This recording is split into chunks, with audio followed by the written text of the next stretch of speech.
If you want to drop the body images and start getting healthy because you want to do it not for your parents or your friends or family, here's exactly how you're going to do it. And so that you know that I know what I'm talking about. These ladies that you see here, this whole column, they were all starting to feel insecure about their bodies and they couldn't get over the hump until they learned this one quick mental shift is going to be a set it and forget it once you implement it, and now you don't have to deal with shame and guilt and embarrassment. And the best part about it is that you learn how to eat without overthinking. You can set better boundaries, but more importantly, the best part about it is that if you're working those long 8-hour shifts, you can just chill out and not be so neurotic when you go shopping, and that too.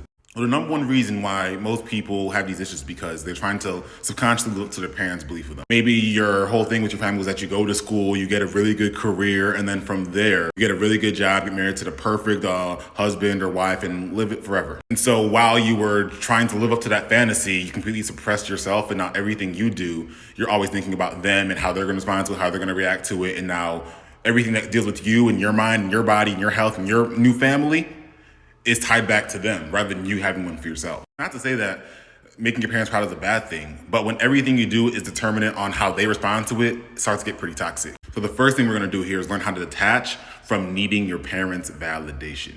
And the way you do that is by first journaling everything you feel about them. And just make it hectic, just make it very explicit, but the point is that you get all those feelings out. What's happening is that when you think of them so much without actually trying to think about it, it's all in your subconscious, it's all in the back of your head. You want to bring all that stuff out to the forefront so you can actually acknowledge it. If you don't acknowledge it, it gets shoveled under the carpet. No matter what you do, it's still going to be this. We have to get it all the way out so we can kind of work with a clear, clean canvas. What you notice is that the more you do that and get those emotions out, it may take some time, maybe the first 1 or 2 weeks. You can start right now and feel it right now though. Well, you notice you start to feel a lot more cathartic, just relaxed.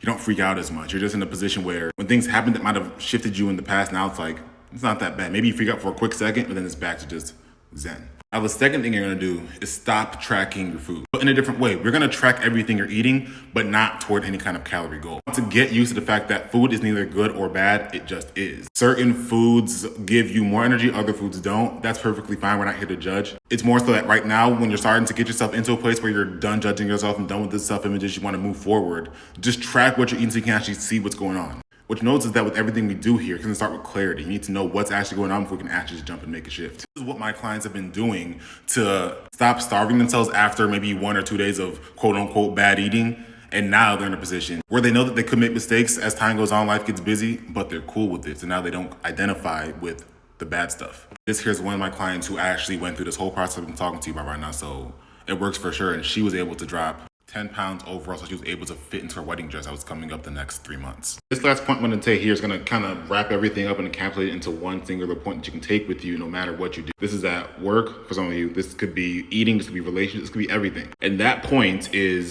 in order for you to make changes that last, you have to allow yourself to mess up. The only way to grow and get better is to see what's going on, aka messing up, and then grow from that. And not judging yourself each time that you mess up. This is what the journaling is for. My last video, it's there. I'll tag it in the whatever. You can go back and check it out and screenshot the questions I had there. They'll show you how to literally get those emotions and questions out of yourself on therapist level accuracy. It feels like you're going to a therapist, half the cost. You get it right here for free. So screenshot it, go to that video, and you're good. Just relax, chill out, you're good. You're good. If you still don't think it'll work for you, just try it.